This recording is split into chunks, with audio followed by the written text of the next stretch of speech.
Donald Trump met with his probation officer today. Help us understand the purpose of these interviews. How do they usually go? And what do we know about what was asked in this one?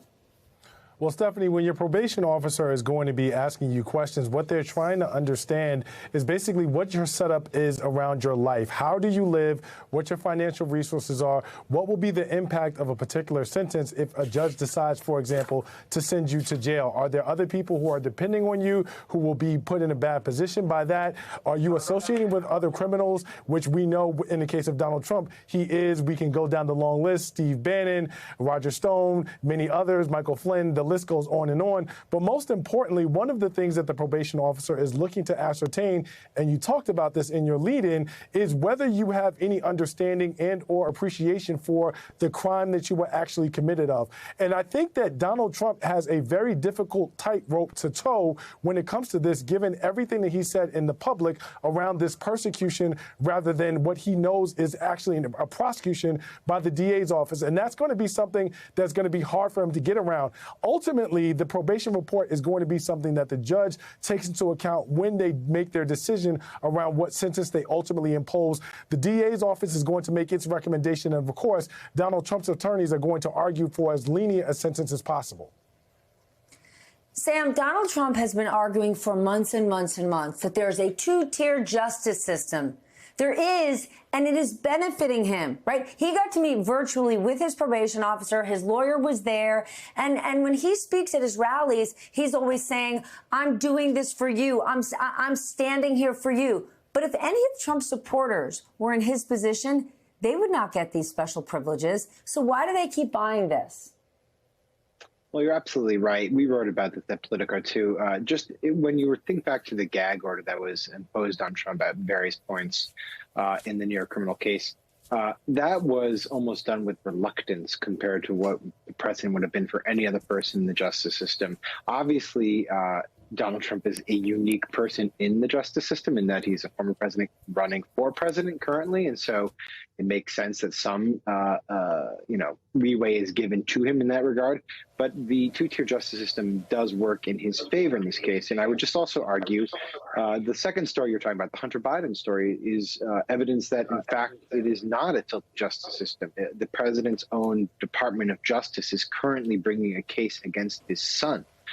If there was a thumb on the scale of the justice system on the part of President Biden, one would think that he would do it to alleviate the burdens on his son and maybe let them go away. But in fact, the president has sat back and watched this thing progress to the point where we will probably get a verdict in the next day or so.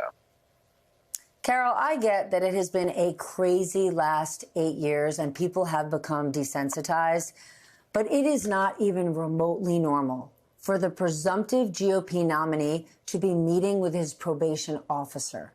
What is your reaction to this really extraordinary moment in American history?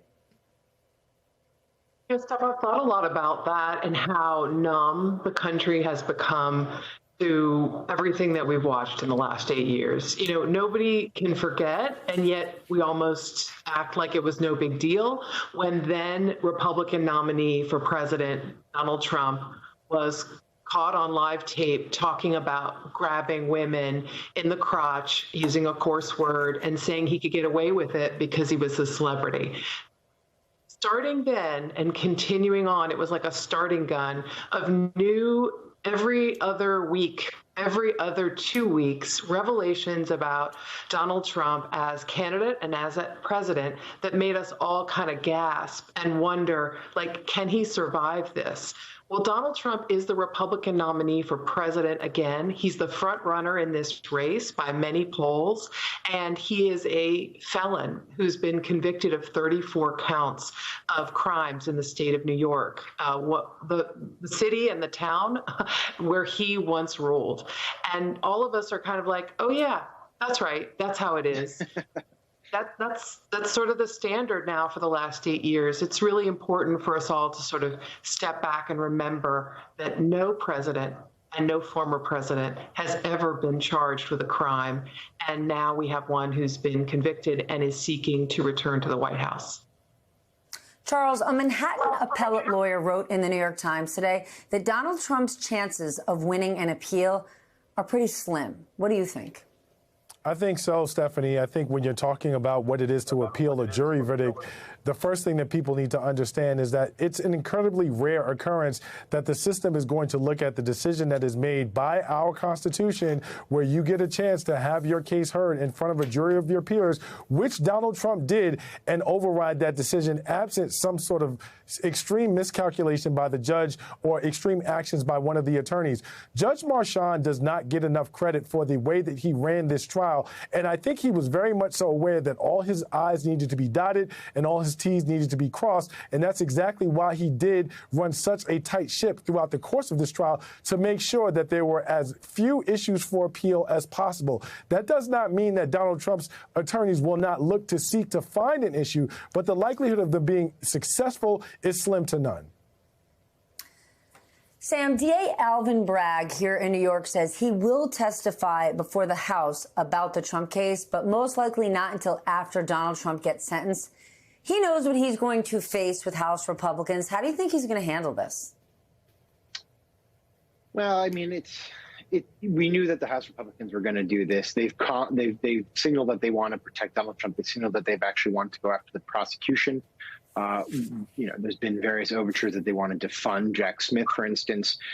Bringing Bragg up to the Hill is probably something we should have expected a long time ago. I'm kind of surprised that they didn't push harder prior to this. If I were Bragg, I would just point to the fact that a jury of Trump's peers made a determination that he was guilty on 34 counts, that's the quintessential aspects of the American justice system, that Donald Trump had a right to the defense, was given the right to the defense. Of course, there's going to be questions about, who was on his team, who was funding him.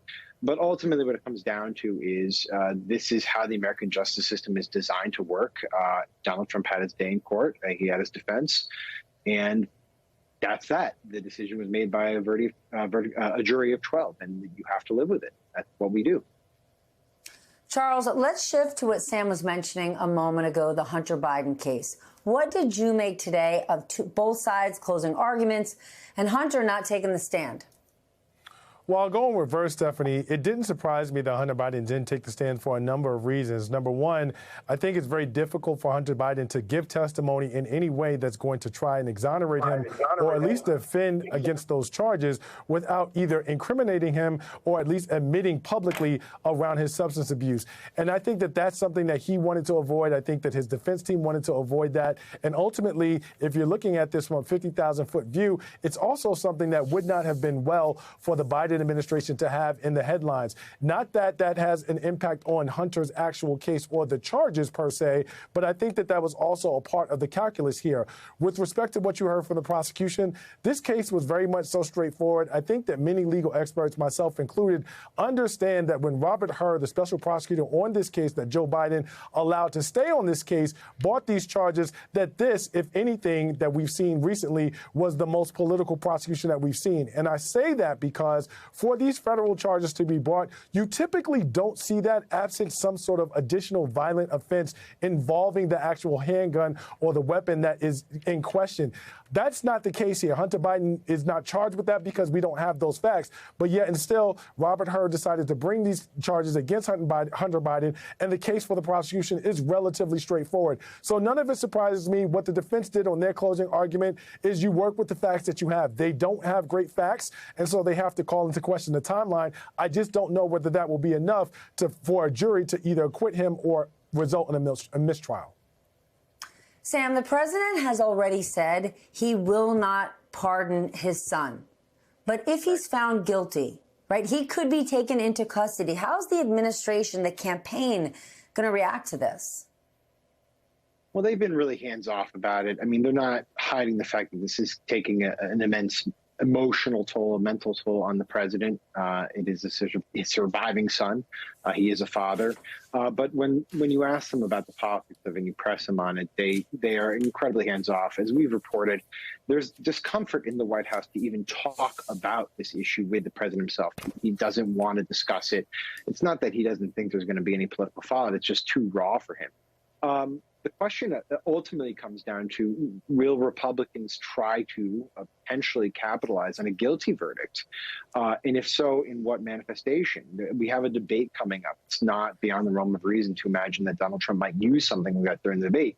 I will say, up until this point over the last couple of weeks, what we've been surprised to see is actually how relatively little Republicans are talking about the Hunter Biden trial, including Trump himself. It does not actually come up all that much. It used to be a topic of a lot of discussion on right-wing media and for Trump, but not recently.